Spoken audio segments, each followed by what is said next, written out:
expect it to go towards rho equals to 0 for black hole. But with all these expressions as well, we know that it prevents any. Well, that's if it's fermionic, right? And at this stage, of course, we have not done any quantum mechanics. So classically, anything can go to the center of the black hole, right? Even if they are formula. Because classically, of course, there's no notion of fermions or bosons. So all you are doing so far are purely in the classical theory. But we expect something. Yes, but for that, now let's understand what is the effect of quantum gravity. Okay. First, what is the object at the center is fermionic or bosonic, right? And even in that case, how will quantum gravity deal with this situation? Right? So that certainly will not address. So the point is that the correct viewpoint is that we don't really know what happens when you go very close to the center, right? When the curvature becomes strong enough so that the quantum gravity effects are becoming important. Okay. But till then, we can follow the motion of the particle, and this is what will happen. Right? That's the viewpoint also. Up to that, those length scale. Yeah, up to the length scale where you can trust classical gravity. Special equivalent. Roughly, yes. So up to 10 to the minus 43 centimeter scale. That when the hard derivative terms are not important for it. Right? And that's the same scale where the quantum gravity effects also become important. And any other questions? Okay. So yesterday we used one particular coordinate system to show that the Schwarzschild solution is non-singular. So today what we are going to do is to use a different coordinate system, okay, which the transformation is a little more complicated, but it's much easier to visualize what's going on in this coordinate system, okay, for reasons we will see in a few minutes.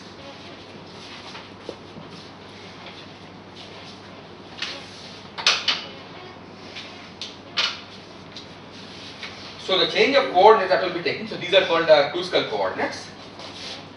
We change from rho r t prime r prime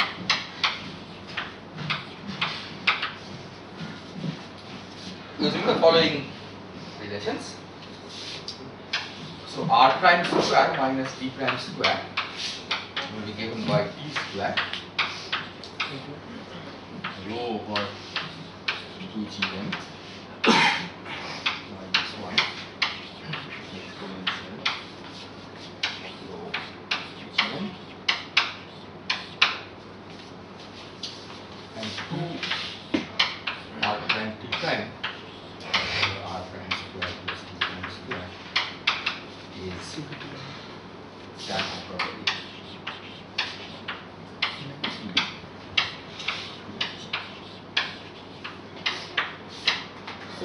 Sir, R or like last week have written V on rho. We're just rewriting rho to be V to be R. Rho and t were the original variables. Rho and t. Yes. Okay.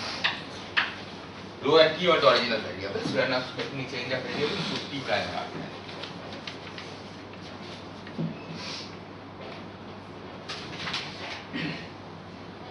So first, let me write down the metric in this coordinate system. Again, the analysis calculation is straightforward, but it is a little more complicated. So the metric t is an arbitrary constant. Okay, so this t, which has a constant, which has really no role to play. Okay, but you have just put it in. So ds square will be given by minus 22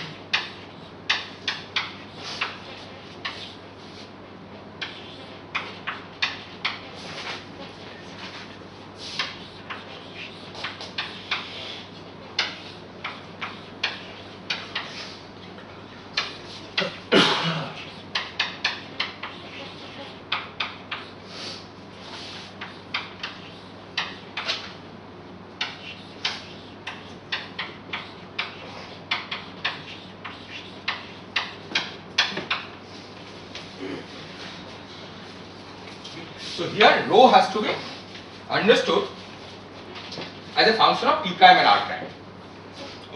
is that we think of that this is an equation that determines rho in terms of t prime and r prime.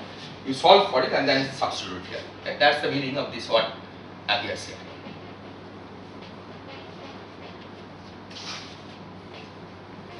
Is this clear?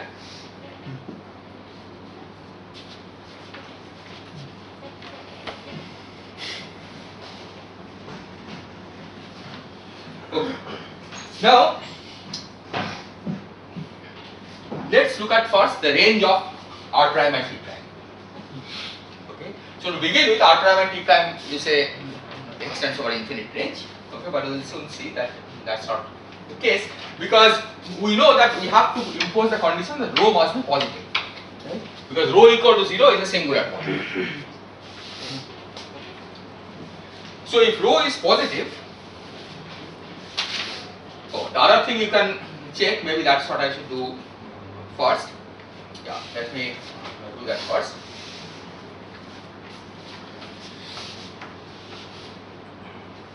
That this function over here, you can check is monotone increasing from rho equal to 0 to rho equal to infinity. Okay, so from 0 to infinity, this function goes up continuously. Which means that if the right hand left hand side is such that you get an allowed solution, that solution is unique. Is that clear? Because if the function is like this, okay, as from, let me write it, so this is rho equal to 0.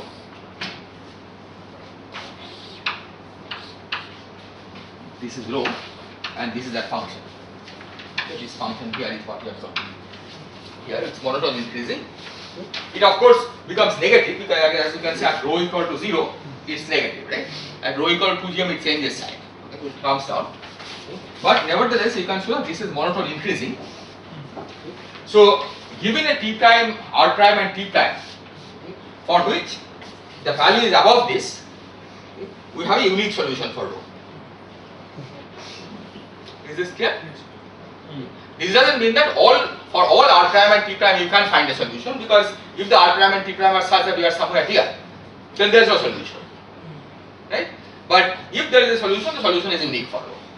Right? That is the reason why this is a well-defined way of writing the metric. Right? This rho is a unique function of r prime and t prime. There is no ambiguity. But in order for this to exist, you see that r prime square minus t prime square has to be above this point, right? Otherwise you cannot solve this equation. So what is that point? That point is rho equal to 0. So r prime square minus t prime square should be larger than minus t square.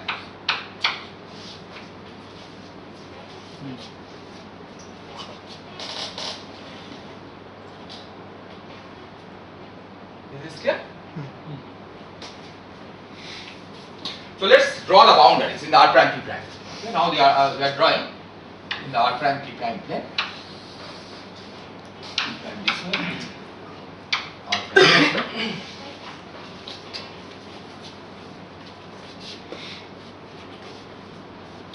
So this r prime square minus t prime square equal to minus t square. What kind of surface curve is that? It's a hyperbola. Right? R prime square minus t prime square equal to some constant. That's a hyperbola. Okay, before we draw the hyperbola, let me draw something else. Okay. Rho equal to 2gm. Okay? Rho equal to 2gm was the horizon.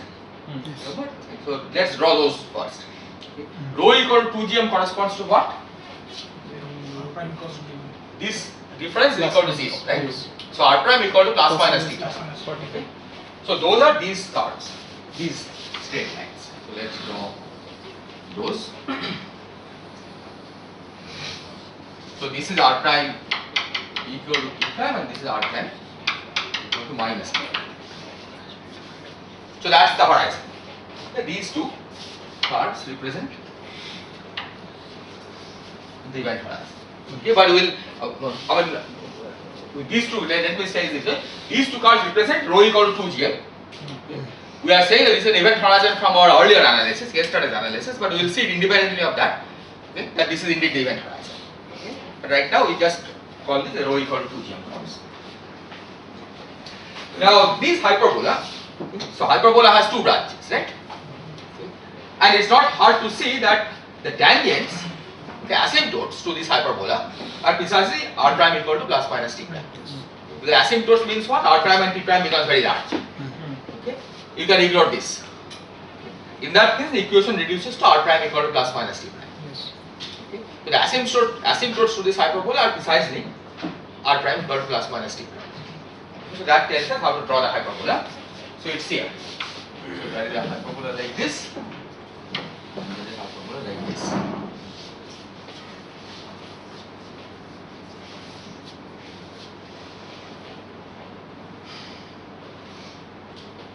And from this, we see that t prime square has a lower bound. T prime square is less than r prime square plus t square, right? If we just write it this way. So t prime square has a lower bound. Is this clear? So that means that these regions are excluded. These are the regions where t prime violate that lower bound. Right? As long as you are in this region, t prime satisfies that bound. T prime square is less than that bound. If it's in this region or this region, that's the region the condition is violated. Because here means t prime has gone above what it is supposed to be, right? Okay, so it has violated the bound. Similarly here, t prime square has gone above what it is supposed to be.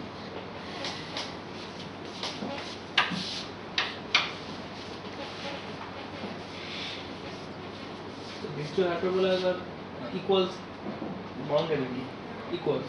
Okay, we are just drawing this hyperbola, right? We want to see that for what range of r prime and t prime you can solve this equation, right? Imposing the condition that rho is larger than 0, because you define r prime and t prime through this transformation, right? In this coordinate system, we have mapped out the singular regions. Okay, that this is the singularity. Okay, that singularity now has two copies, okay, which are these two. Okay, we will see later what the physical interpretation of these could be. These lines are basically solution of rho equal to 2 gm. These lines are solution to rho equal to 2 gm, and these cards are solution to rho equal to 0. Okay. Is okay?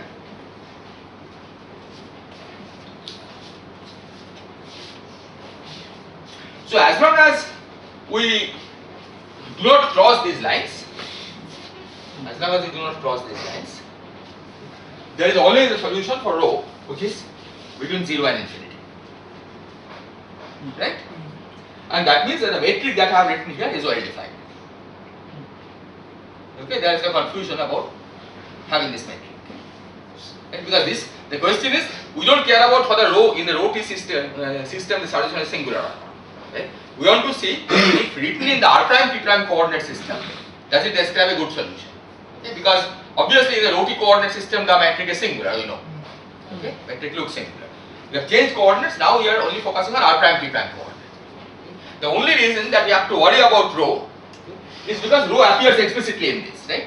So you have this makes sense only if you can solve for rho in terms of r prime and t prime. Okay? And that you see that as long as rho remains positive, this is perfectly well defined, this metric, and hence there is no further condition on r prime and t prime that will need to impose. Okay? Outside these two regions, the metric that you have written is completely well defined metric. Okay? Whether it defines something physical or not, that we can worry about later. But as a solution to Einstein's equation, now it will describe a solution to Einstein's equation outside this region. The reason that you cannot continue past is because this metric becomes singular at rho equal to 0. Okay, not because the original metric was singular. Okay, this metric becomes singular on these surfaces, okay, which is a reflection of the fact that these are genuine singularities. Okay, you cannot get rid of them by changing coordinates. Okay, so you cannot cross these hyperbola.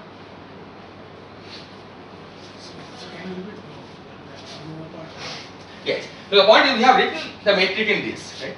If we had written the metric as some function of r prime and t prime explicitly, then we never have to worry about whether rho and t are well defined or not, right?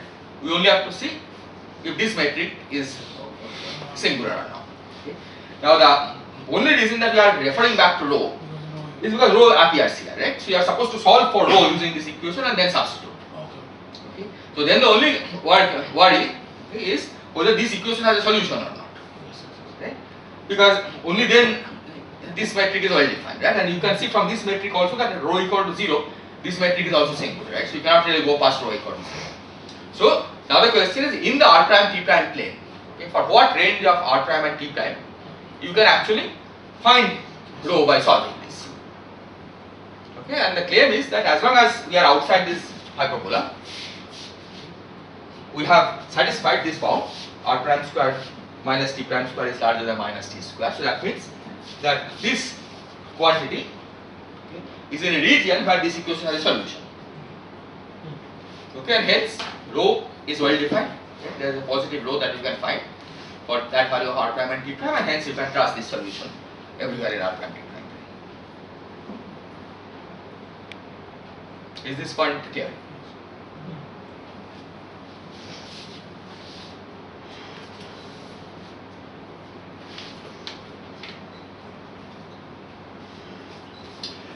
Now, before I go in further, let me describe the advantage of this coordinate system. Right? It looks very complicated transformation.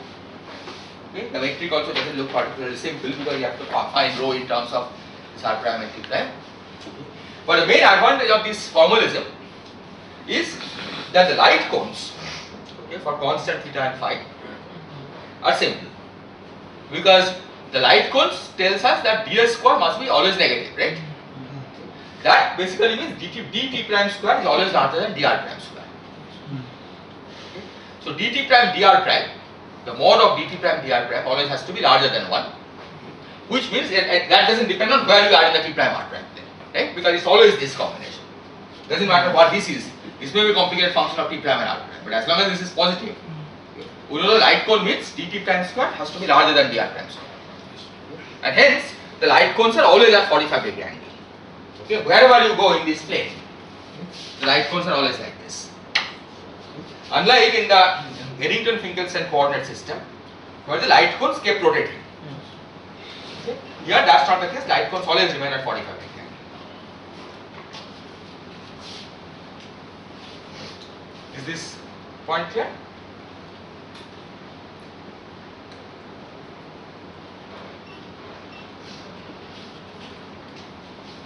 Okay.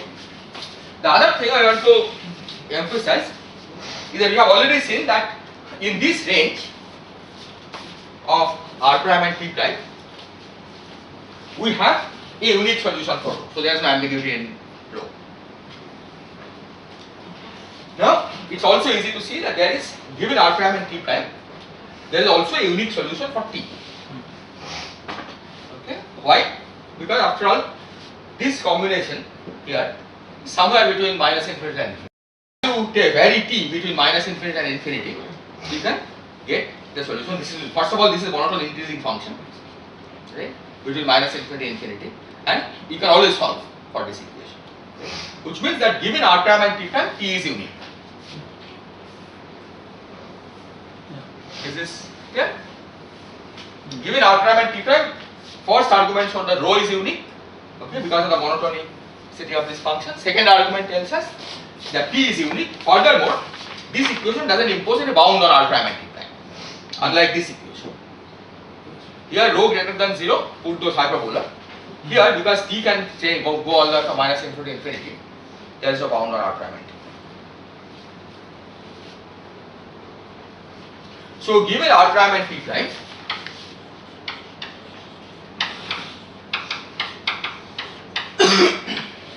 rho t I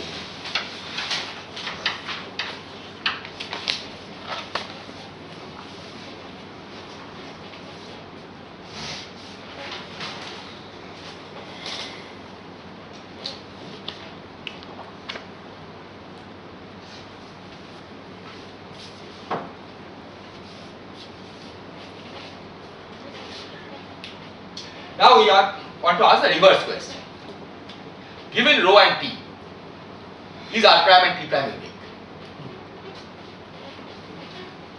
One of the reasons that this question will be important is that eventually we want to determine the asymptotic region, right?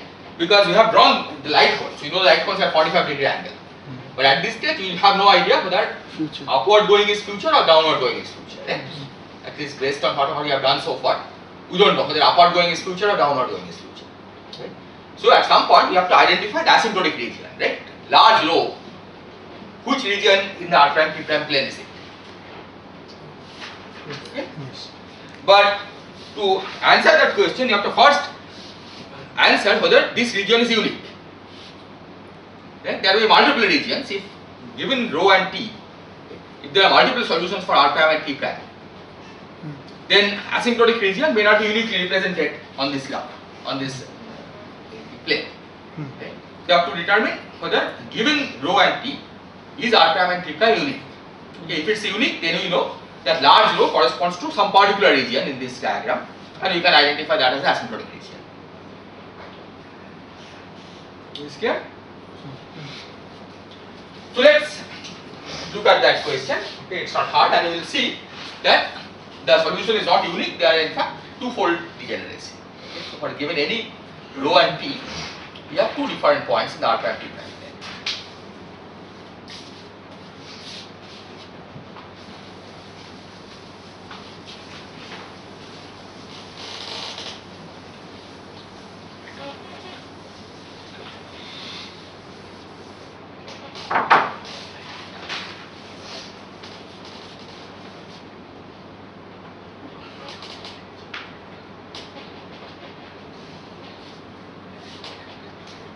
Okay, so to see this, let's call this A and call this B.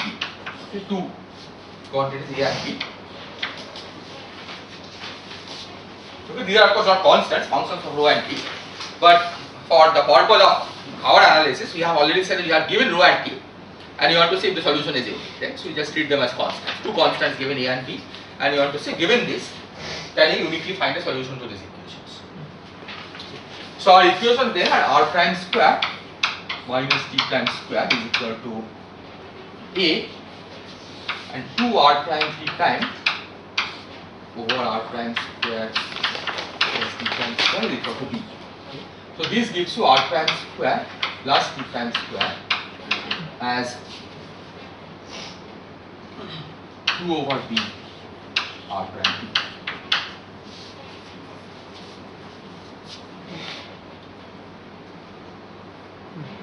Okay. So you can eliminate t. Okay, no, well not quite eliminate t, but let's just add them up. So let's call it 1, and this has 2. So 1 plus 2 gives us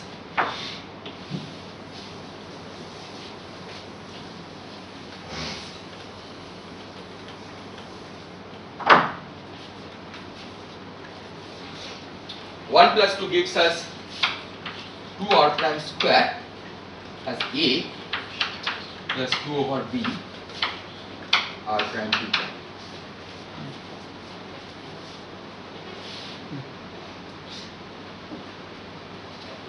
So t prime will be B, we have to multiply by B over 2 r prime, right? So B over B r prime minus AB over 2 r prime. So, the first equation you see that is an hyperbola. Yes, The second equation is also that of a conic section. yes, that's right. We expect if they intersect at least 2 points. Yes, that's right. So we have to check whether this happens everywhere or what is the situation. Right? That's what you have to say. Yeah, that whether they intersect, right? They may not intersect at all also, right? Even Or that can sometimes they can have a common tangent. In that case, there will be one single. Yeah, so you have to see the general part of the situation. Yes. Okay. So this says that if you can find R prime for a given R prime, there is a unique T prime. Right? Once R prime is determined, then you don't have to worry about whether there are multiple T prime for the same R prime. So let's look at the equation for R prime. Okay, so we just take this and substitute it here. So that gives us R prime square minus T prime square. So the square of this, so minus B square R prime square plus AB square minus A square B square over 4 R prime square minus A equal to 0. So I can write it as R prime square times 1 minus B square plus I want to multiply by R prime square. R prime to the 4th times 1 minus B square plus A minus 1 B square R prime square minus A square B square.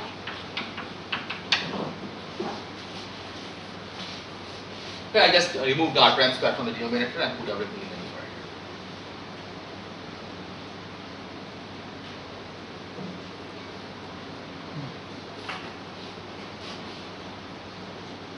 Is this okay? A minus? A minus 1 because, sorry, this is not true. This is A times B square minus 1.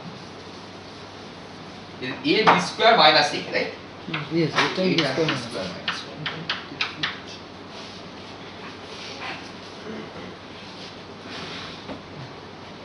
Is this okay? Yes.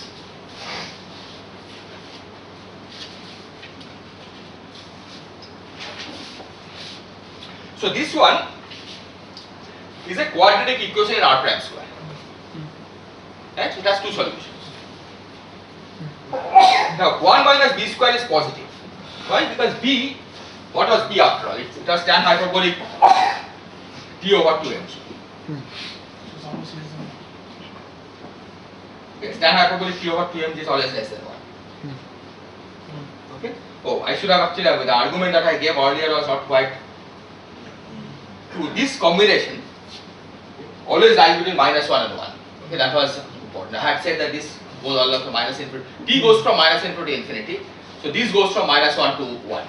Okay? You can easily check that this one always lies between minus 1 and 1. Okay? Because R prime minus T prime whole square is positive, right? 2 R prime T prime is always less than in magnitude compared to R prime square plus T prime square. Okay? So this lies between minus 1 and 1, and that's why you can solve for T uniquely. Okay? Not because this spans the range minus infinity to infinity. Is that okay? Okay, so B is always less than 1 in magnitude.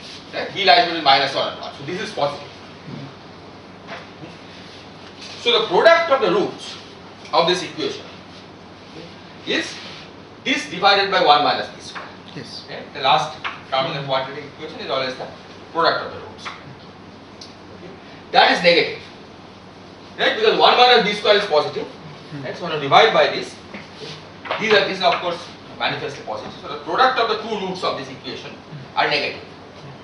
So one which is negative. So one is negative, one is positive. Right? Of these two roots, one must be negative, the other one must be positive. As R prime is real, then one set of. Yeah. So because R prime is real, R prime square must be positive. Okay? So there is a unique solution for R prime square. Yes. So the solution not. So See, R prime square had two solutions because it's a quadratic equation. But what we argued is that one of those solutions is negative, one is positive. Okay? We have to only pick the positive root because R prime square of course is square of something, right? So it's positive. R prime is real. oh, so it's on So R prime square is uniquely fixed. But R prime is not uniquely fixed. Right? R prime can be plus or minus something. Okay? So R prime is some function of A and B or minus that function of A. Fixing R prime square doesn't fix R prime. Okay? R prime has two solutions. Is this point clear?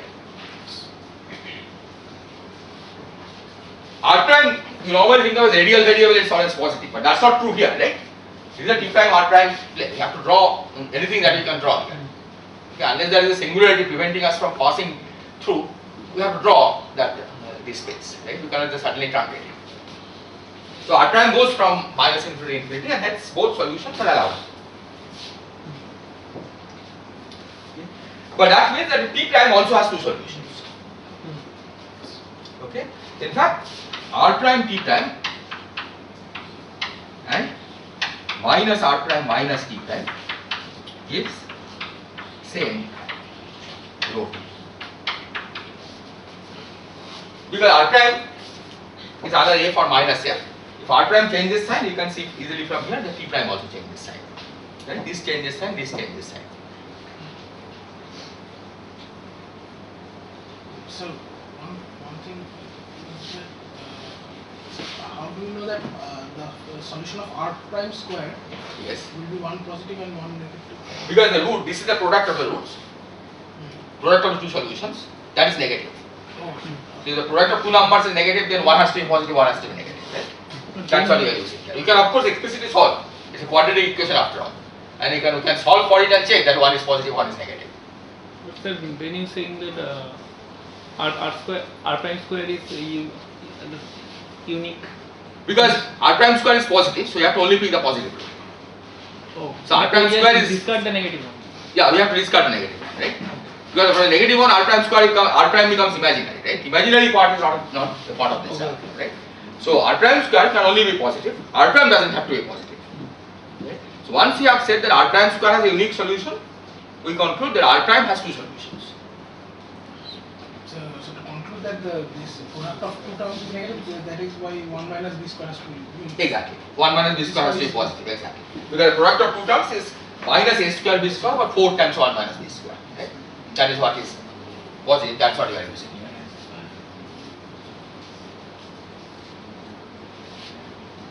Is this okay?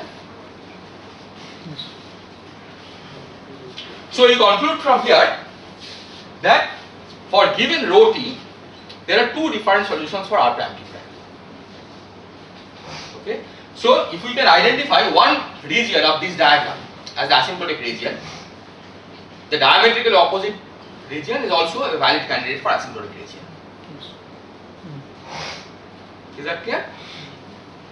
So sir, can't we cut this and maybe only one half Well, we can cut this. How will you cut it? along treatment? Along t prime. But suppose the particle is going like this. You go reach here, right? What happens after that? You are not hitting any singularity. Because for each rho and t you have two.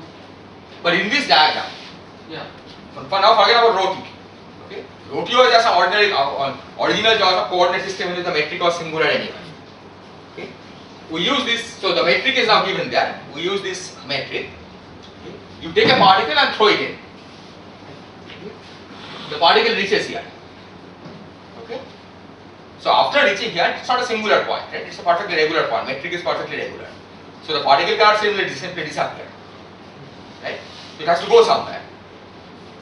Right? So it basically continues along this. So the point is, until you hit a singularity, you cannot just cut the space, right?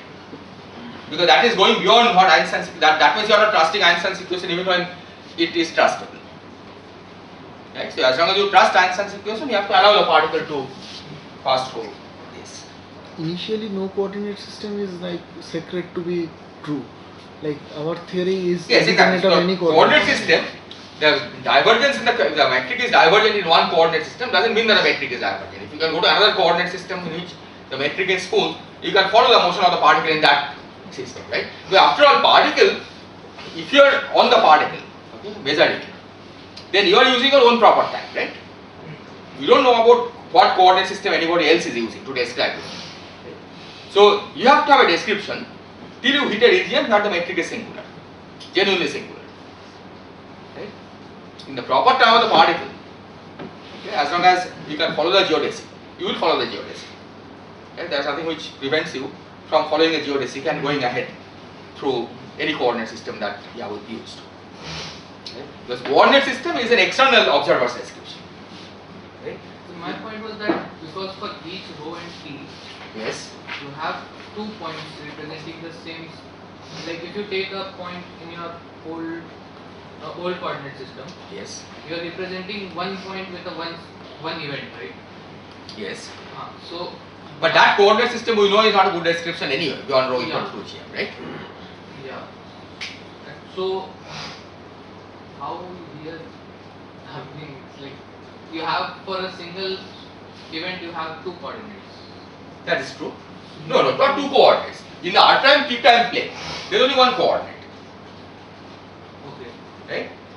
And what is that coordinate? If assume for a normal case, not Yes. at the near singularity. Yes. Uh, You go like this, or you use r prime p prime coordinate. In that case, you are not doing anything strange, right? We have already argued that. It's just that if you cut it here, then you are causing a problem, right? If you cut it here, then the particle comes and hits it here. Right? And then in the r prime p prime coordinate system, there is no reason why it should do anything else but going ahead. Right? And if you are using the proper frame of the particle will go ahead, right? The particle is not going to feel anything special after reaching this point. Right? Just because somebody else has decided that you will let the coordinate system here, the particle will not stop here. We have already argued that for a specific R and T, my rho is unique. No, that is true, yeah. So that tells me that if I start a particle in specific rho and T and follow that particle, that will be uniquely traced out. No, don't now go back to the rho t coordinate system, because rho t coordinate system we cannot use beyond this anyway. Yes. That's what I said, right? All I'm saying is the r prime p prime coordinate system, because the metric is perfectly non-singular, you forget about rho t coordinate system. That was some coordinate system that you had chosen to begin with, and the only reason you are trying to go back to rho t is because you want to identify the asymptotic region. Right? But in r prime p prime coordinate system, you have to just follow the particle, right? And if you just cut the r prime p prime coordinate system here, then that means you are claiming that the general relativity is not valid, even when everything is non-singular. no, but because I want a one-to-one mapping, right? Because No, why do you want one-to-one mapping? Because the original coordinate system was not good anyway, right? So why should there be a one-to-one mapping between rho t and r prime t prime? because diffeomorphisms are like one-to-one. No, diffeomorphisms are not to right? The problem here is that the RT coordinate system is not a good coordinate. The rho t coordinate system is not a good coordinate system. It's already dividing into two different patches. Like that. Exactly, yeah, because you cannot use the rho t coordinate system beyond this patch anyway. Right? It's only if you try to interpret this by analytic continuation to the other side, then you have a problem.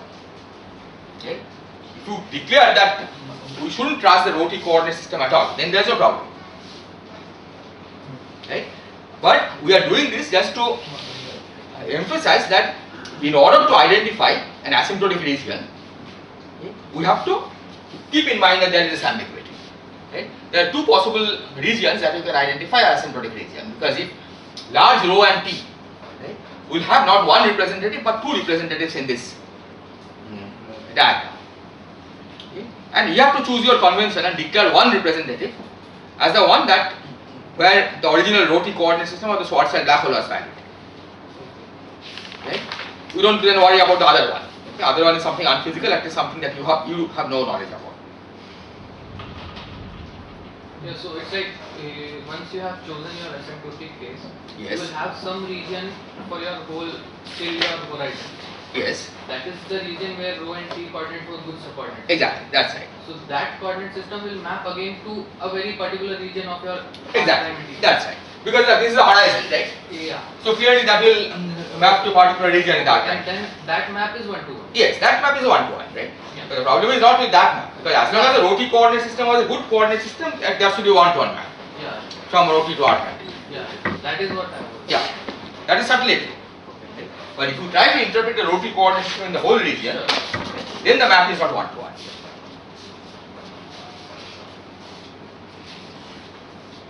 Okay, so given this fact that we expect that there is not one asymptotic region, but there is probably more than one, at least two. Okay, let's now with that reservation try to identify the asymptotic region. Okay, why? Because in the asymptotic region is where you will determine what the future is. Okay, so asymptotic region should correspond to large rho. Okay? Large rho means at least large R prime. Okay, T prime may or may not be large, but at least R prime should be large. Right? Because R prime square minus T prime square is this, and if rho becomes large, then this certainly is becoming large. So large R prime means either far in this region or far in this region. Okay? So those are in fact the two asymptotic regions. Okay? And we have to choose one. Okay? That which one is the asymptotic region of the Schwarzschild black hole that you are familiar with, right? Because we have only one asymptotic region. Okay? So we choose this one. Because just by convention, right? We could have equally well chosen the other one. Okay? But let's just choose this as the asymptotic region that we are interested in. Okay? So this is our asymptotic region. Our asymptotic region. This. What we choose will it later on affect what you define as future? Yes, it will. We'll see that if we choose other asymptotic region, then the notion of this definition of the future will be opposite. Okay? So we decide that this is our asymptotic region, and now based on this, let's try to determine the future.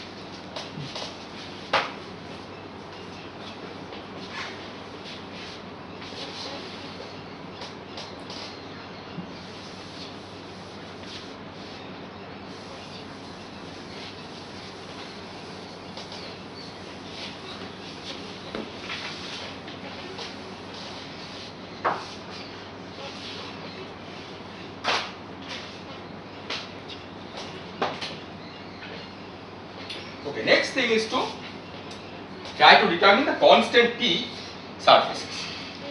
Constant T surfaces. Okay? Constant T.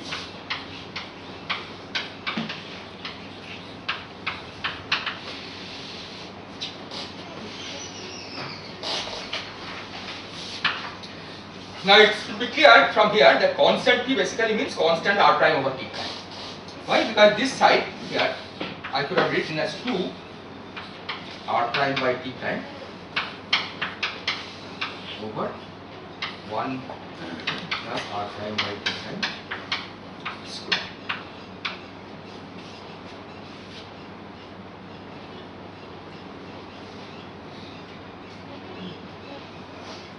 Is that clear? That's just divided by T prime square, the whole thing.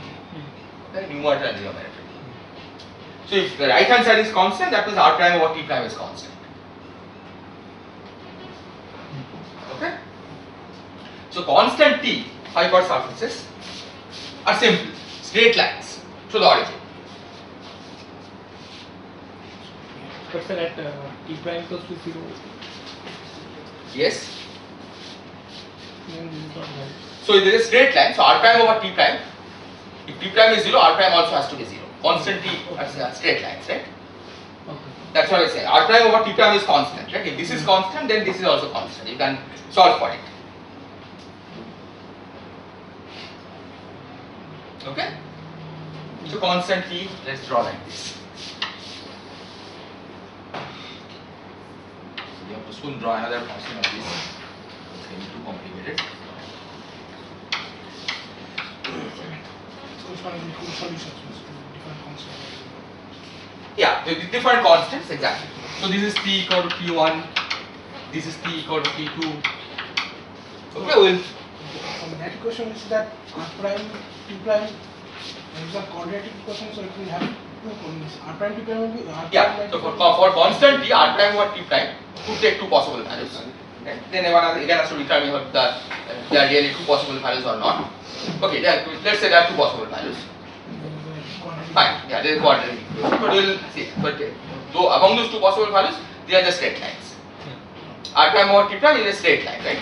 Okay, there will be two possible straight lines for a given T. We can give two arguments from the same place, that we can fix T and solve for R prime by T prime, which is a quadratic equation giving two Two solutions. two gradients. Two gradients Okay. of this R prime T prime Yeah, ratio. that's what he is saying. Two differentiate lines. Yes, two Yeah, differences, two right? different, but whatever it is, it's just two discrete choices, right? Yes. So constant T are these surfaces, right? Maybe there are close to two for. Our interest is in this region. Now, let's look at the two extreme cases. Okay. Tan hyperbolic t over 2mg equal to plus minus 1.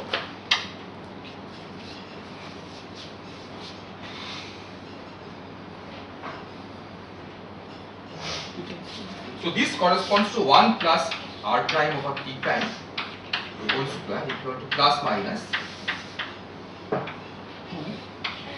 r prime over t prime,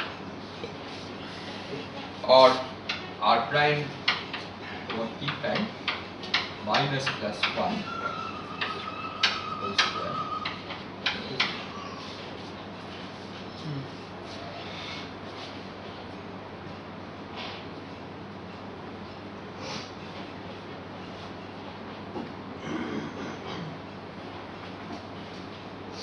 Is this clear?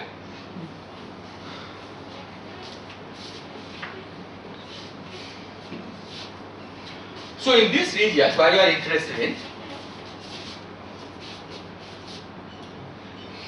t going to infinity corresponds to a surface r prime over t prime equal to 1.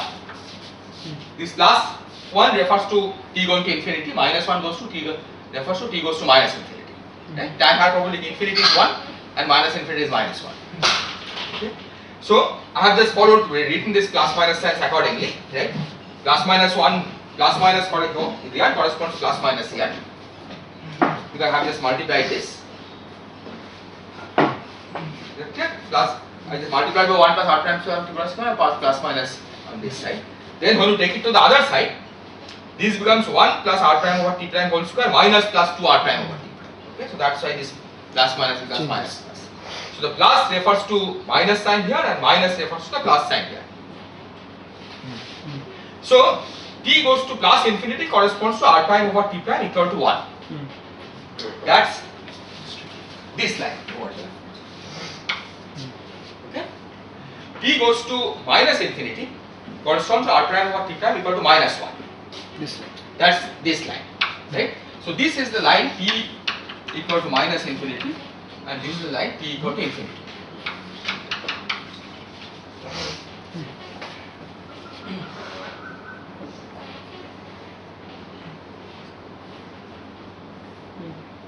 Is this clear? So you see that the time increasing t in this region basically corresponds to going like this. Right? Because the lines are constant, t lines are moving like this. Okay? Now to be absolutely sure that already indicates that perhaps going up is future. Right? Constant, as you are changing in constantly surfaces, you go up. But to be absolutely sure, you want to make sure that keeping rho fixed and going up t corresponds to going in the future. Right? That's the way we define the future. Right? That's a clear definition of future for large rho's. You keep rho fixed and increase t. Right? Yes. So just also look at the meaning of keeping rho fixed. What are the constant rho surfaces? Okay. So constant rho surfaces are what? Hyperbola. Right? One of which I have already drawn, rho equal to 0. But now you are looking at large rho. Okay? We are looking at asymptotes. So what is the difference between those hyperbola and the hyperbola that will get for This large? minus t square goes to plus t square, which are these hyperbolas. This sign, relative sign is not going to change. Yes, but the constant and the this So side this is constant changes sign. Yeah. So these hyperbolas are done. So it will be these hyperbola. Yes. These are constant.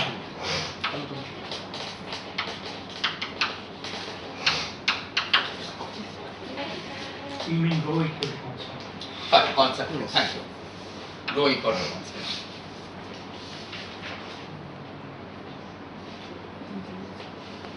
Okay. So now, if you want to go from rho equal, keeping rho constant, if you want to increase t, what do you have to do? Right? You take two such lines, say from here to here. Say rho equal to constant, t is increasing. This one rho greater than 2g. Yeah, rho greater than 2gm, right? Because you are on this side.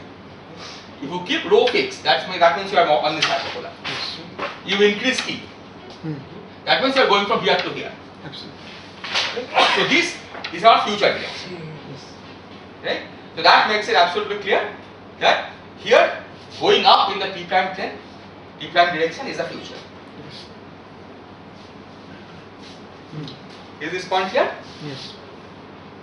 Now we can easily see the future direction If you are not, if it's not clear, you should ask if it's not clear, right? Is it clear that going up in t prime is future? Right? So going up or along this hyperbola? Well, the point is the light cone is always 45 degree, right? Yeah. So as long as we are within the light cone, we have to determine within this light cone Oh, acha. which is future, right?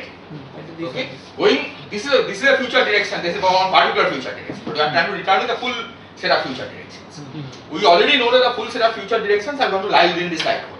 either these or this. Yeah, so it could have been that either this is future or that is future, right?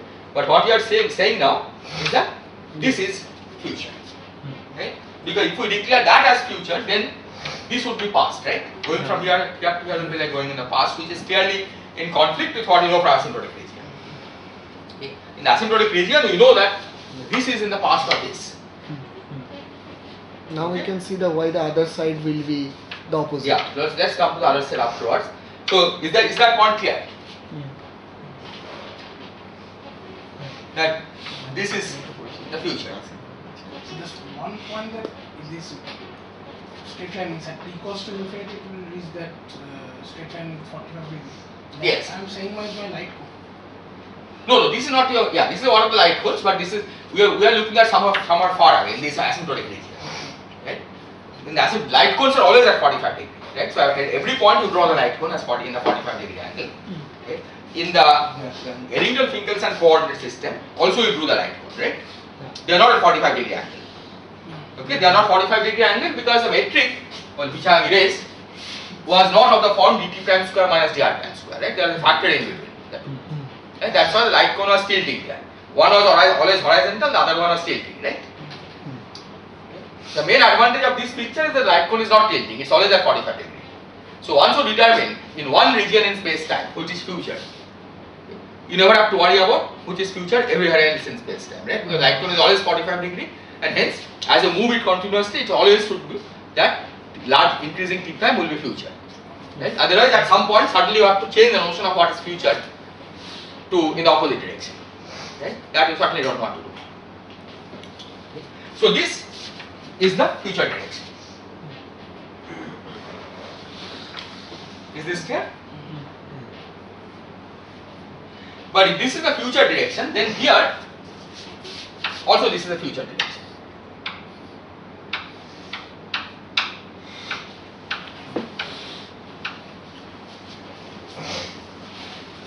Right? Here also this is the future direction.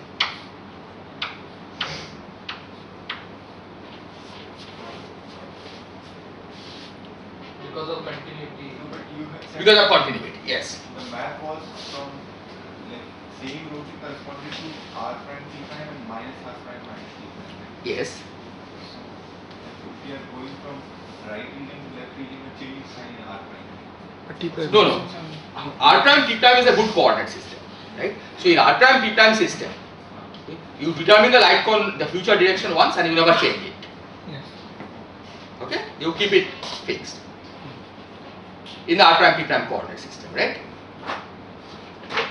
Is that okay? So the notion of future will always remain like this. Okay, because otherwise, as you move continuously, suddenly you are saying that you will have to flip the notion of future, right? That you certainly don't want to do. There is no discontinuity anywhere in this till you hit a singularity, right? There is no singularity anywhere in this coordinate system. So you have to always keep the notion of future always in the same way. But Right? If the light cone itself was tilting, then you have to worry about that you have to keep following in which direction it is tilting, right? Keeping the arrows in the same direction. But But light cone is not. light cone is not tilting here, right? And hence it always remains forward, upward going in t prime.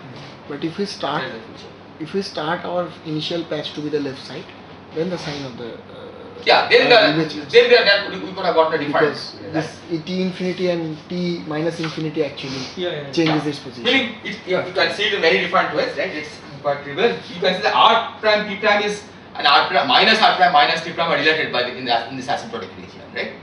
So if P prime is increasing in one asymptotic region, P prime will be decreasing in the other asymptotic region, right? You can also see here, this is T equal to minus infinity. So this is the surface T equal to minus infinity. This is T equal to infinity. Okay? The same straight line going through. Okay? So here T constant row surfaces are still like this. So here, as you go from future to the past, T increases. Okay? T equal to minus, this is the T equal to minus infinity line, right? Here T was minus infinity, this is just a continuation of the same line. This is a continuation of the same line, T equal to infinity. So you clearly see that in this asymptotic region, T will decrease along the future. But nothing is wrong with that, right? It's just that the coordinate system choice is such that we have already identified this as your asymptotic region. There is no reason to expect that asymptotic region also satisfy the same notion of future using the same coordinate system, same T.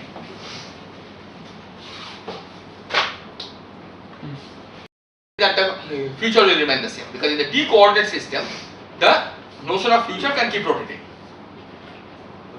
In fact, the T coordinate system may not be even valid everywhere. Rho T coordinate system, right? Because rho T coordinate system becomes singular even at this state, over this system, over this surface.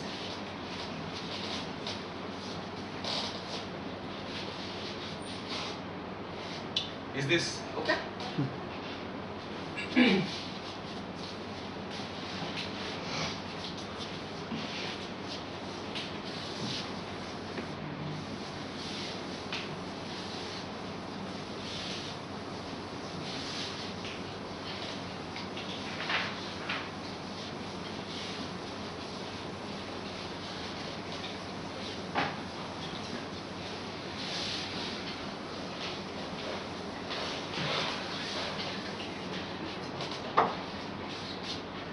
Okay, so let me now draw this again. R prime P prime.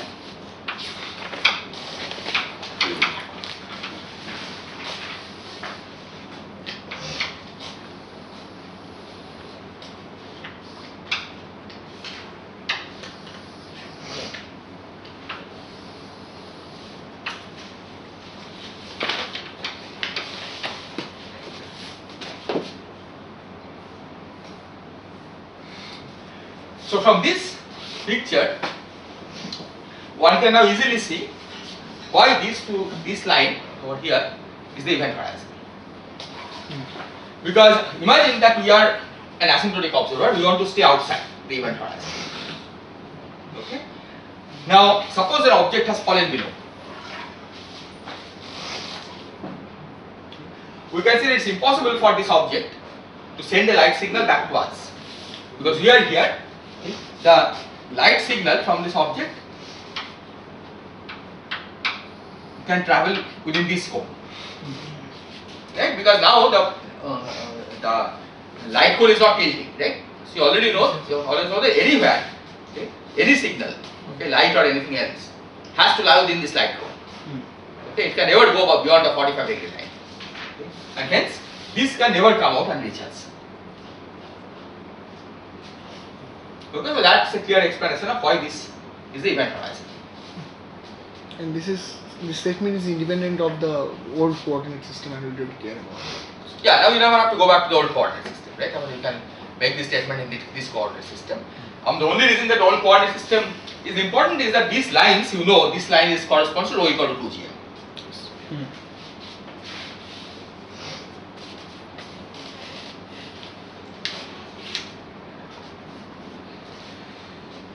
Now this coordinate system of course has various peculiarities, not peculiarities of this coordinate system, but when you try to relate it to the old coordinate system, okay, it has some various peculiarities, and one of these is the following, that if you try to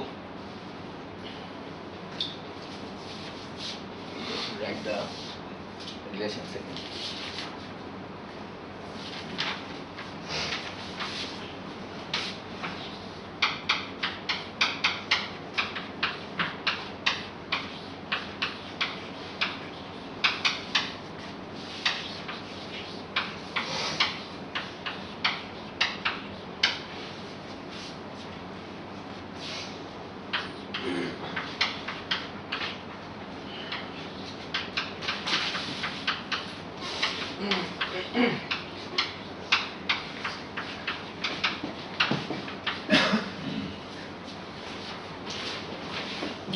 So from the outside observer's viewpoint, these two lines corresponds to rho equal to 2gm.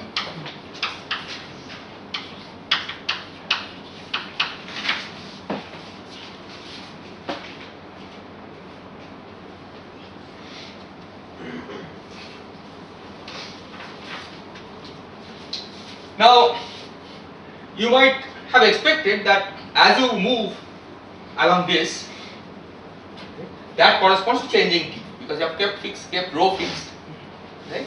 So then t is the only other variable that you have, right? So if you move along this, you might have expected that you change t. But we already know from that this whole line is t equal to minus infinity, and this is t equal to infinity, right?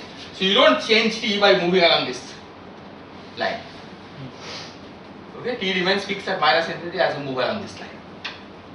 Similarly, t remains fixed at plus infinity as you move along this line.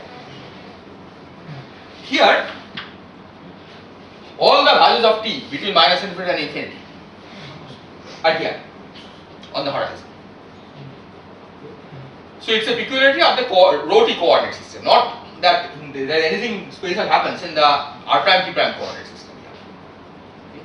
But it's only in the rho t coordinate system that this is peculiar, right? That at rho equal to 2gm, all the values of finite values of t are mapped into one point.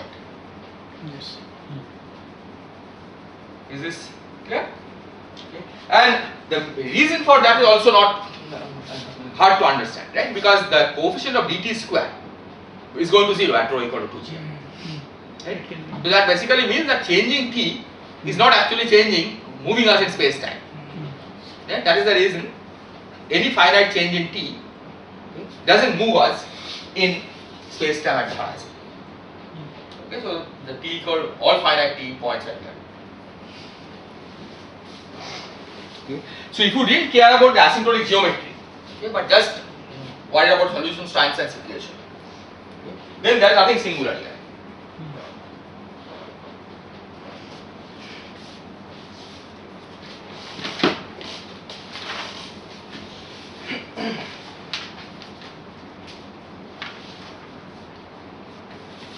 Okay, now let's see what else can we learn from here.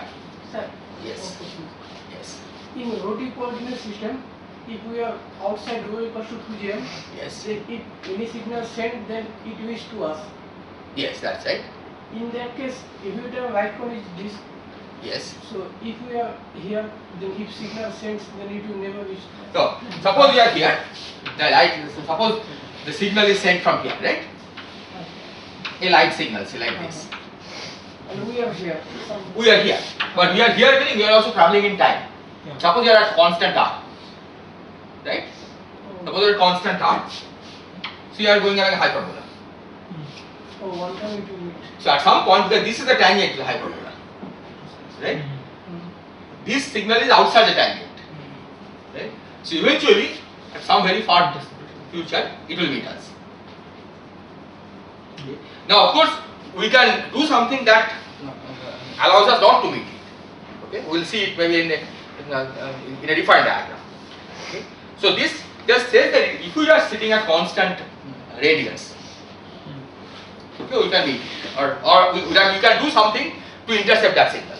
Right? That's what it is saying. Okay, but it is also true that we can do something not to intercept that signal.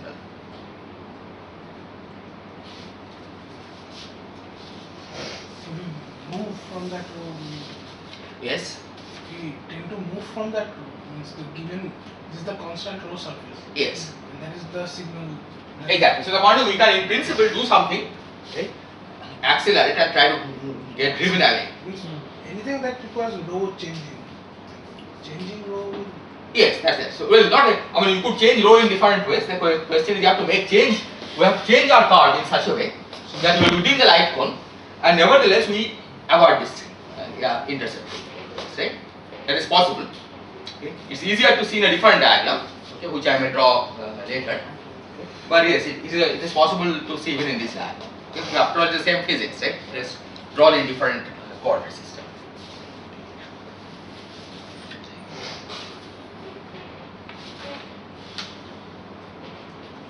Okay, is there anything else? Any other question? Now, from this diagram, it's also clear that if we are in this region, okay, and you throw in something, okay, it has to eventually hit the singularity, right? Because it cannot go outside this light cone, right? So even though there is another asymptotic region, okay, that is not going to help us escape the black hole singularity, right? Anything thrown from this side will eventually have to meet the singularity.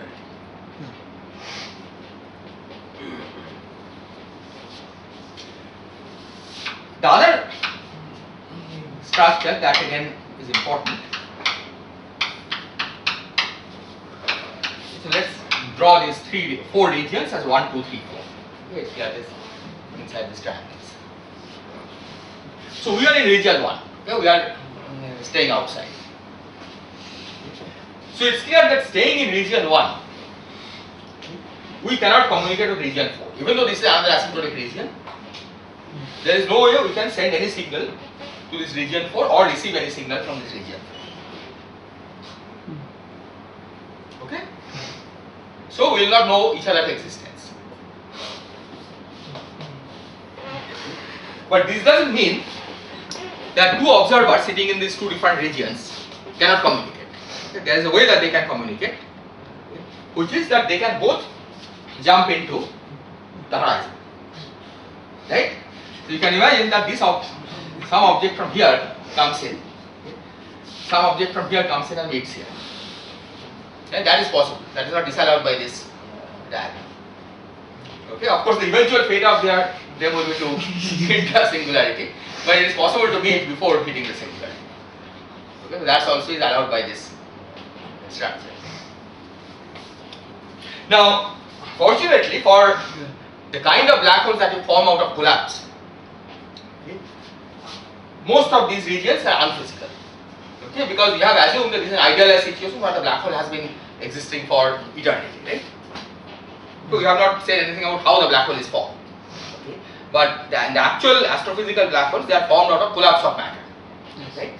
So basically, what we can show is that they basically form a surface like this.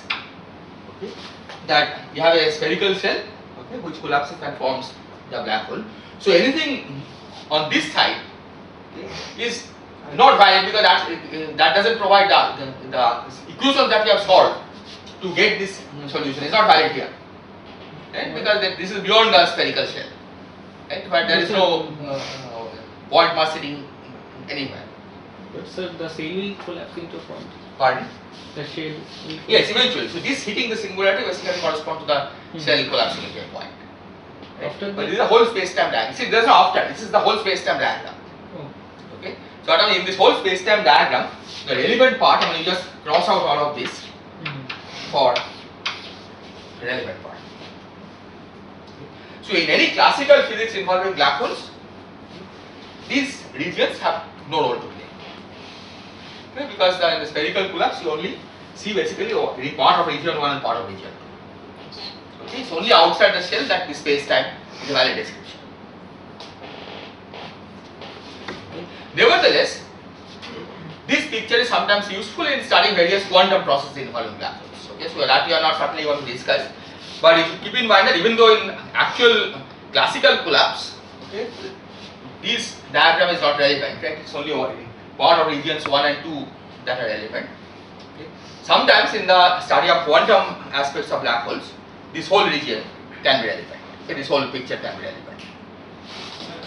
Yes. This point about, but what is the situation different in collapse? Yeah, but if the black hole is formed out of spherical collapse, then we know that inside that shell, okay, at any given instant of time, inside that shell, our solution is not valid. Right? Because that's empty space, right? There is no source sitting at the origin. Okay, so you have to change your solution inside the shell, right? It's not Schwarzschild solution anymore.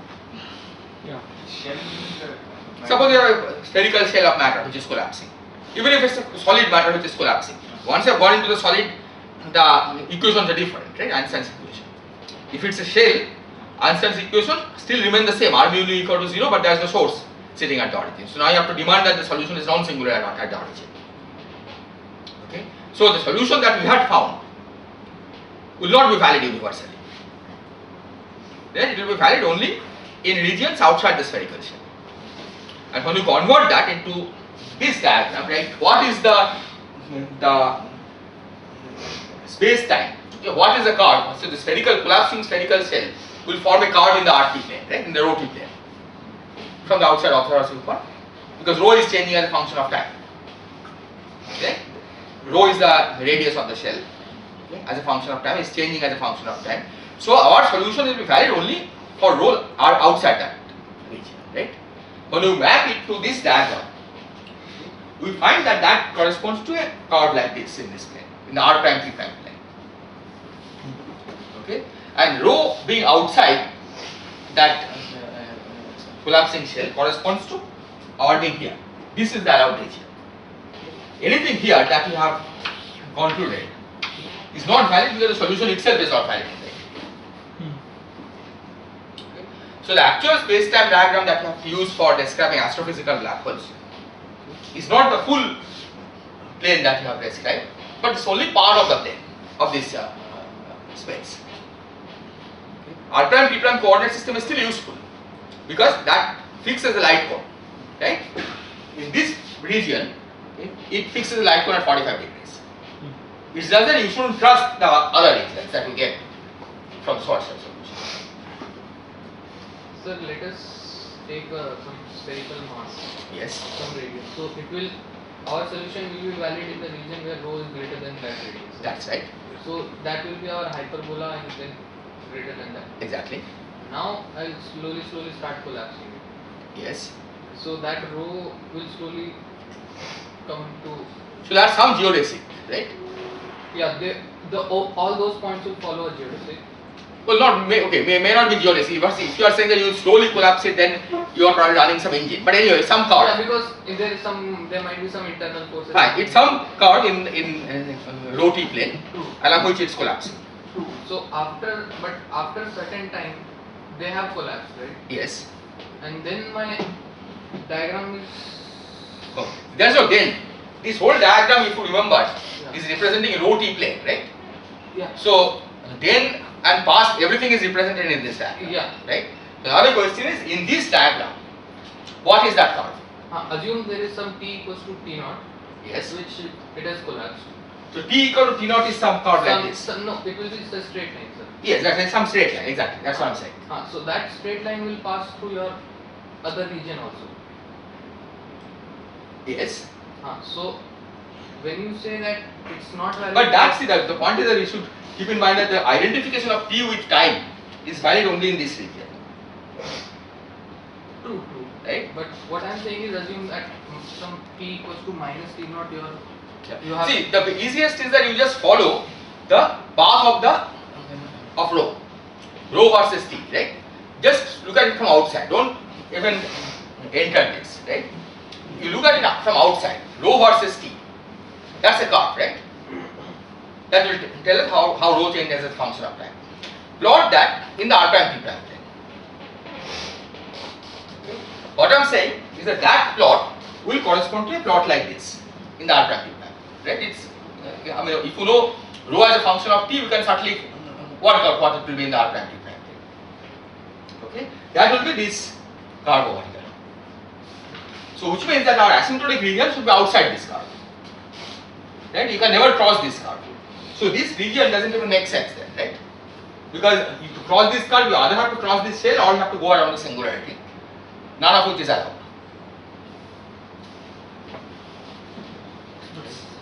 So the whole space-time that is visible to us outside this shell is actually here. But sir, in this case, it is not at t equal to infinity. It is not still hit the singularity. Well, that you know why that is the case, right? Because if the horizon forms, right, we know that it will never reach the from asymptotic observer's viewpoint. You will not see it forming the horizon, right? So that's the reason why in the t coordinate system it looks like it has not reached the singularity. but in its own frame, it will hit the singularity. Okay. Not in the RT plane, it will look like it never reaches the horizon. Routine. But you have to in a rho t plane. But in the, you can always convert it into a t prime r prime plane, right? What does it mean? What is the motion of that particle in the t prime r prime plane? And there you will find that it reaches the horizon and the singularity, of course. Okay, but this is the curve that you get.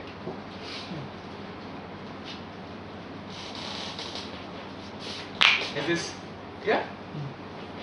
See, it's clear that this has to be carved like this because from the outside observer's viewpoint, the metric is given by this, right? This is the correct metric. And in that metric, you can never go out of the light cone, right? So you can imagine that you have a spherical cell which may have a lot of engines running, it can prevent it from falling, it can fall faster, right? It can do whatever it likes, but it has to always remain within the light cone, right? And if it remains within the light cone, then its world line will eventually hit this.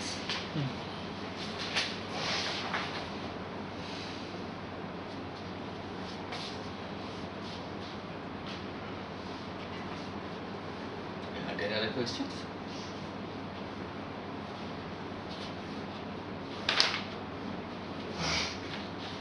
So, since increasing t prime is my future in choice of this asymptotic region, Yes. so any means what will happen, anything that I am analyzing what will happen in the future will all be above this t prime equals to 0, not r prime axis. Will be above this. Means I am saying that you said that this was the Schwarzschild radius of the event horizon. This rho equal to 2gm is the event 2gm. horizon. Yes. By placing a point just above it and saying that light will. 10s rho. Yes. We can place this below, means this line. Rho equals 2gm, this line. Place Yes. No, in this means this region 3. Region. Yes. Region 1 in the bottom part. Yes. So, Region 3. Region 3. This is region 3. yes, region 3 very close to the rho equals to 2gm line. Yes. Yeah. Then the axis will be this, means the. Okay. So the point is, you can ask why is this region excluded? I mean, could it have been like this? Is that what you are asking? That this maybe the correct description is something like this. Is that the question? This is the point. I'm saying that if I place a, like you drew this light cone like this, Yes. say I'm at this point, Yes. then the light cone will be like this. Yes. Exactly. That's right. So that will look like that I'm going out of the equation. Yes. So from here, if this was physical, right? You would go outside this. Okay. You can receive signal from this. But this is not physical because of this. I say that the correct picture is like this, right? So you have astrophysical collapse. This part is not even there, right? So this is the only part of the horizon that you will see. Okay. Otherwise, if you take a full diagram, then of course you can send signal out. Yeah. Okay, it's the other way that you cannot send signal into this region from here. Yes. Okay, but this is not physical region. Now you can ask that would it be that a collapsing matter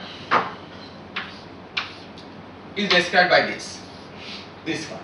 This is a perfectly good curve consistent with being in the right mode, right?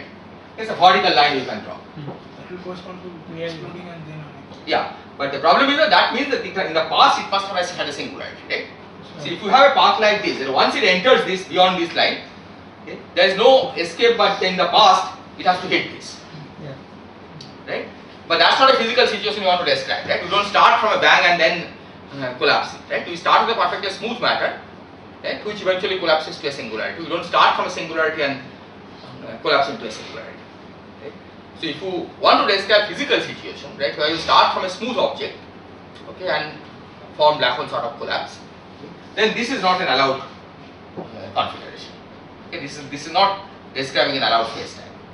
Okay, because this requires that the space-time in the past must have had a singularity. It is a solution. Yes, it is a solution. It is a solution to Einstein's equation. It's just that it doesn't describe what we want to describe, right? When you say that okay, we want to describe some space-time with the singularity in the past, then this will be a perfectly good solution, right? Is that if you want to describe what you normally think of as a black hole, which is that you start from a perfectly smooth object, right, which eventually collapses to form a black hole, then that will not be described by a space-time of this kind. Right? That will be described by a space-time, but this time remains outside like this. This trajectory, how do you obtain this trajectory?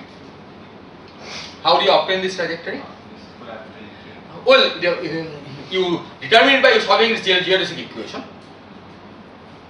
Right? I mean, in principle, you can think of this as geodesic, or if you don't want to move along geodesic, suppose you have that this the things which are collapsing has an engine that allows it to drive along any trajectory that it likes. Okay, so you can fix some trajectory in the rotary plane consistent with being in the right coordinate, and you can convert that in the r prime t prime coordinate system. Right, so that's how you can draw this. It need not be a geodesic result. It need not be a geodesic, but it has to be within the right coordinate. Right? It need not be a geodesic because there is nothing which prevents it from having external forces. Okay, you can form a black hole out of a set of objects which each of which has its engine, right? And which can accelerate in principle. So once this happens, when the gravitational collapse is occurring, Yes. mass is shrinking down to a point, then then my assumption of this static metric that I have done from the beginning, that something this equation that it was static. Yes. Will that be valid anymore? No, that is not valid anymore. So that correction you have to do. Okay. Because here you have assumed, for example, the outside is static. Yes. But you can imagine a situation where it's spherically symmetric. Spherical symmetry is Yeah, and it's collapsing, right? In which case outside you don't know anything about the fact that it's not static. At least in a Newtonian approximation, right? You have not proven anything like this in Einstein's gravity, right? But in Newtonian approximation, you know that if you have a spherical shell, then it doesn't matter whether it has radius r or radius r prime. The field outside will always be the same. And sir, once we have found the solution, then it is a solution. Can we say like that? Once you have found the solution, Because you have taken a solution as static one. yes, But since you have found a solution. yeah, so it is a solution exactly. Now your system is changing, let it be. Yeah, But but it's a solution to But it is answer. a So solution. yeah, it's just that I mean you have to make sure the sources inside yeah, right, are changing appropriately to put that make that solution a valid solution. yeah.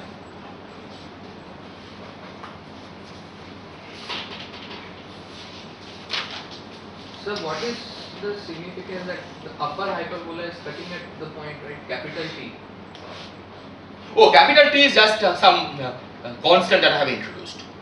Right? Yeah. It's for dimensional reason, but I could have just set it equal to 1 if I use natural units. So Yeah. sir, every particle if it comes to singularity at r prime, singularity at r prime equals to 0, right? Inside the black hole, right? Yeah, but not r prime equal to 0, it's not a hyperbola. In this thing, whenever it hits the hyperbola, it reaches singularity. The hyperbola is the location of the singularity.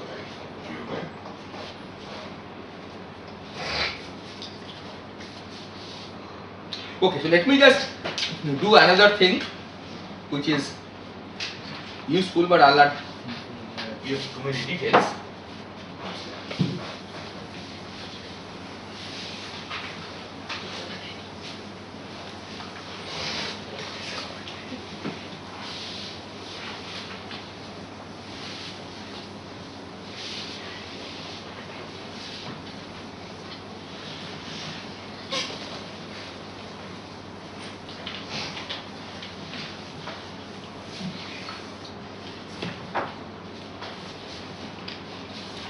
So now let's use a slightly different coordinate system. So use r tilde d tilde theta phi.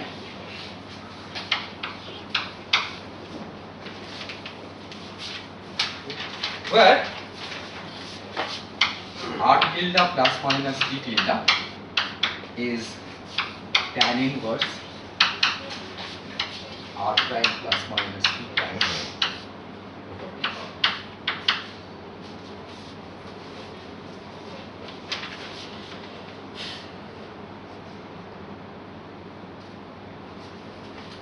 And if you take this argument to be anything between minus infinity to infinity, okay, of course you know that that is not true because you cut out certain regions. Okay, but if you just ignore that first, then you can take r tilde plus minus d tilde to be between pi by 2 and minus pi by 2. Okay, this is the maximal region you can have. If r prime t prime is infinity. Yeah, if r prime t prime takes arbitrary values, right? Not necessarily restricted by this condition over here. Is this okay? So this in the r tilde t tilde plane corresponds to a region like this.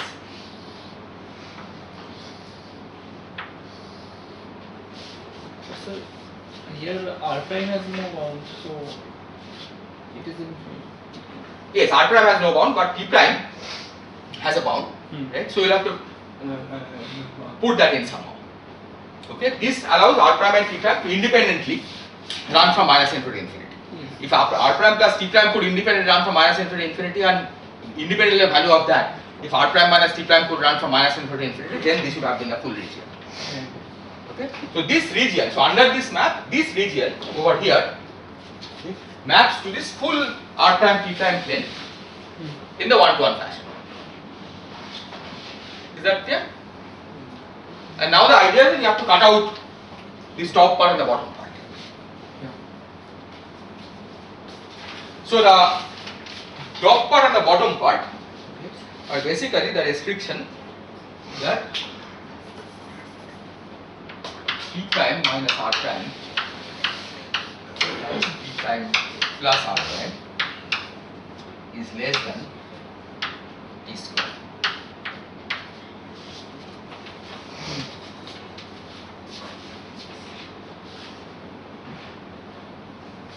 Or I can write this as this.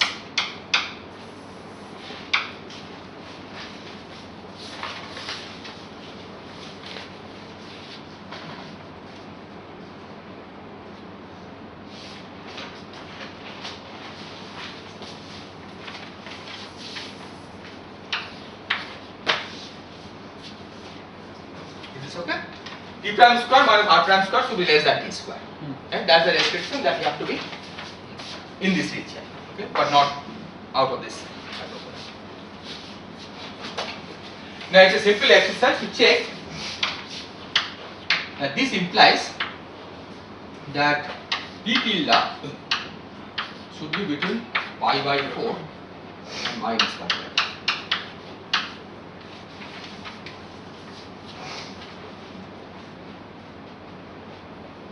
Okay, and the way to check this is the first identify the boundary. Suppose the product is 1. Okay, product is 1 means that tan of r prime plus t prime is the inverse of the cot of or tan. So product if t prime minus r prime by t and t prime plus r prime by t is equal to 1, that translates to tan r tilde minus t tilde by 2 by t. Sorry, tan of r tilde minus t tilde tan of r tilde plus t tilde is equal to 1.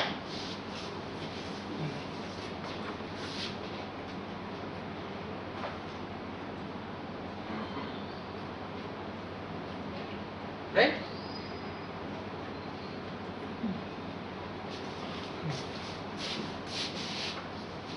Is this clear?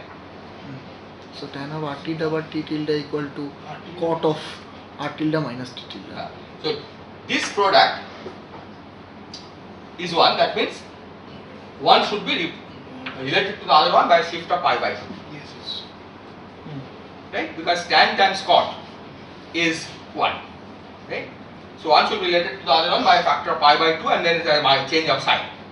Okay, because tan of pi by 2 plus x is minus cot of x, right? So you have to change the sign also, so it's more like tan of pi by 2 minus x. So using that we can arrive at this relation. P tilde between minus pi by 2 and pi by 2. So basically you have minus pi by 2 pi by 4. So you basically cut out these. So these regions are excluded. So this is r tilde plus t tilde equal to pi by 2. This is r tilde plus t tilde equal to minus pi by 2. Sorry, yeah, equal to minus pi by 2. This is r tilde minus t tilde equal to pi by 2.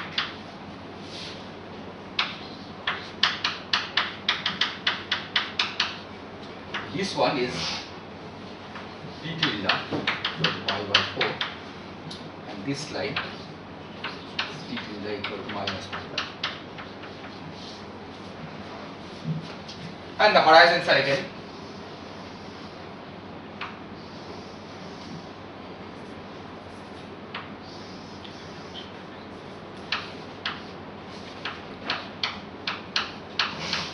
this.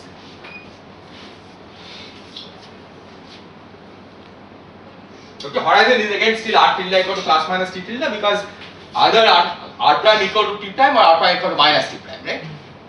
Okay, so if r prime equal to t prime, that means r tilde plus t tilde must vanish. If r prime equal to minus t prime, then r tilde minus t tilde must vanish. Okay, so horizons are again at r tilde equal to plus minus t tilde. In fact, the other thing which is also easy to see is that even in the r tilde t tilde coordinate system, the light cone is 45 degrees. Can you see this from this? The light cone is 45 degrees in this coordinate system. The r prime equals to t prime is the was the light cone there. Well, r prime equal to t prime was, one of the light cones there, which is this. Okay. So to determine the light cone, you should work in dr prime and dt prime. dr prime. Right? So the point is that with this coordinate change, dr prime plus dt prime plus minus dt prime is d of tan r tilde plus minus t tilde. T times this. So this is t times sec square r tilde plus t tilde dr tilde plus minus dt tilde.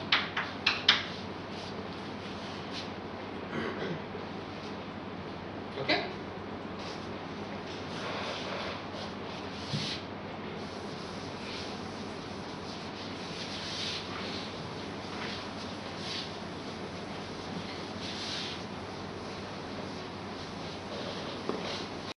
Minus dt prime times dr prime plus dt prime, or another way.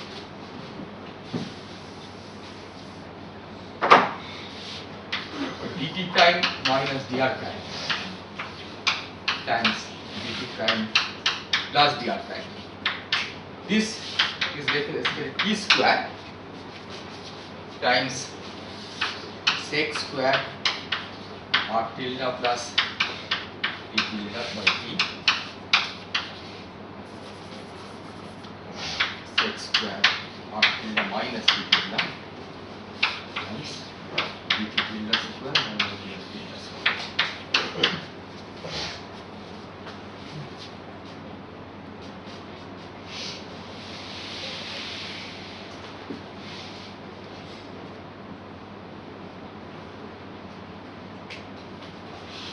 Right? So basically the point is that the metric component always involves this combination dt tilde square minus dr tilde square. Right? In fact, once you have gone to one coordinate system in which the metric looks like dt prime square minus dr prime square, then you can go to any other coordinate system in which t tilde plus r tilde is a function of t plus r and t tilde minus r tilde is a function of t minus r. That condition will be preserved.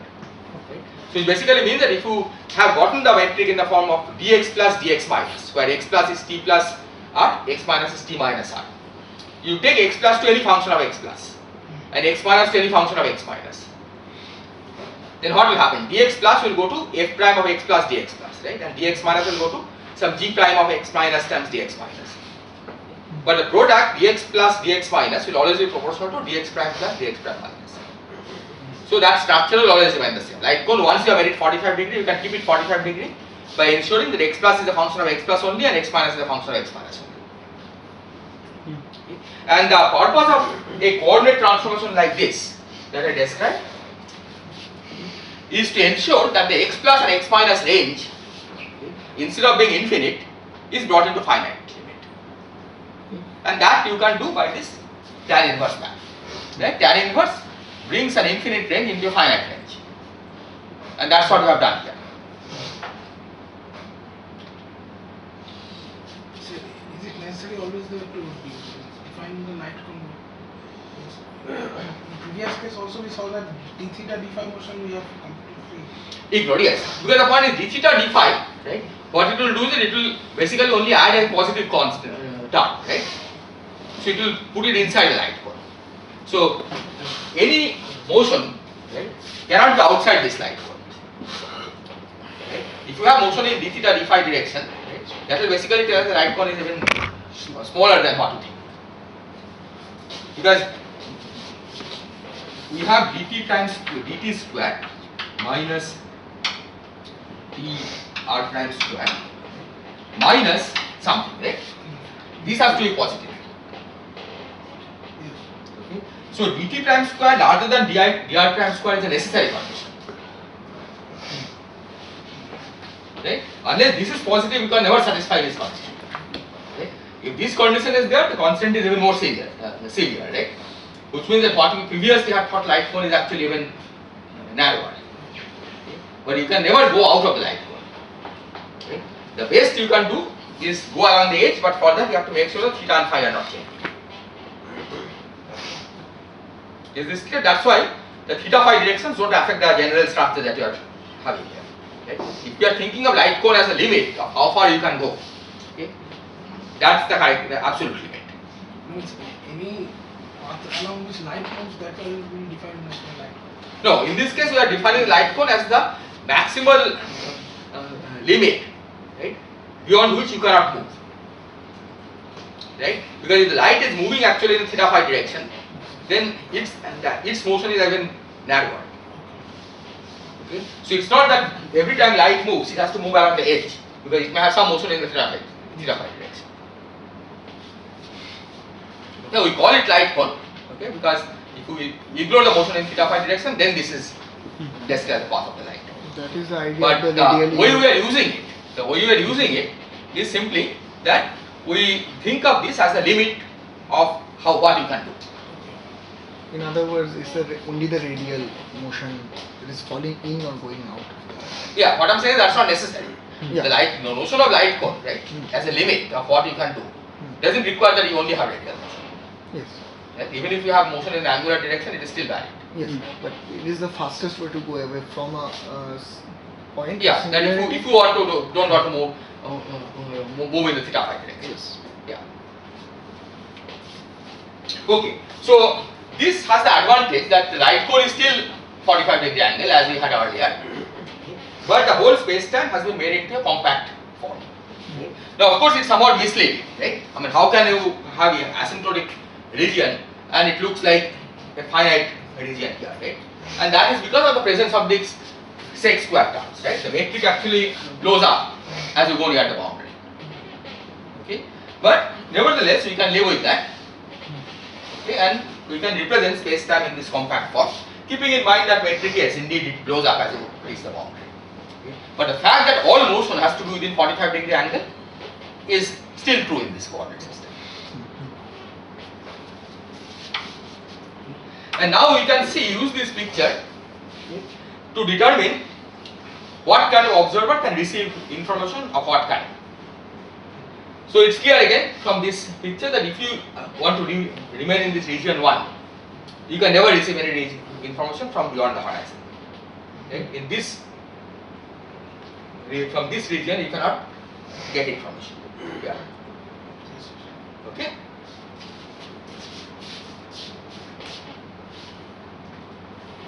But you can also see something else, okay, and that will answer the question that you asked, which is that suppose we have a object falling into the black hole and that object has sent some signal, right? It may be coming like this. So outside. Outside. Okay. Now we say that if the signal is outside, then we eventually will intercept it. Okay. But provided we actually move around certain curves. Okay. So you can show that if we move around 0 to 6, they will reach here, so you will intercept it. Okay, if we move around 0 to 6. One is a constant R. Well, constant R will see. Constant R still requires acceleration. Okay, then depends on what kind of constant R you are using. But you could imagine the trajectory which reaches here.